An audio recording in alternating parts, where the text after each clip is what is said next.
Le permis d'inhumer, un document administratif simple à délivrer, mais précieux aux yeux des parents d'un défunt.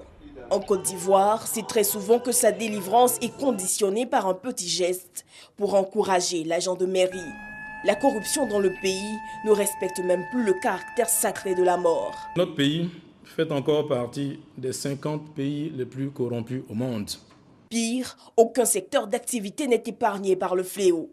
Le directeur pays du PNUD l'a signifié. Dans un pays en voie de développement, la corruption représente plusieurs milliards de francs CFA de perdus et surtout un détournement important de ressources rares. La corruption engendre le gaspillage des ressources publiques, la baisse de la croissance, l'augmentation du coût des transactions, la baisse de la qualité des services publics et donc l'inefficacité de l'administration publique et la perte de la crédibilité de nos institutions.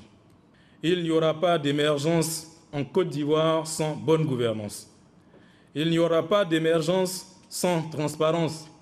Il n'y aura pas d'émergence sans reddition de comptes, sans contrôle, et il n'y aura pas d'émergence sans un mécanisme efficace de sanction des faits de corruption.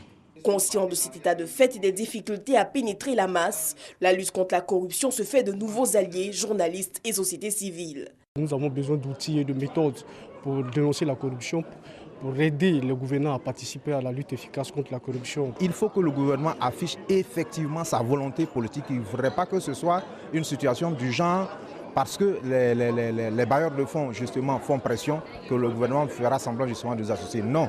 Cette rencontre marque le début d'une série d'activités que le SNGRC et ses partenaires entendent organiser pour armer le citoyen à l'exercice de son contrôle pour la lutte contre la corruption. Soulignons que des lois anticorruption ont déjà été adoptées par le gouvernement. D'autres sont encore en attente sur la table des députés.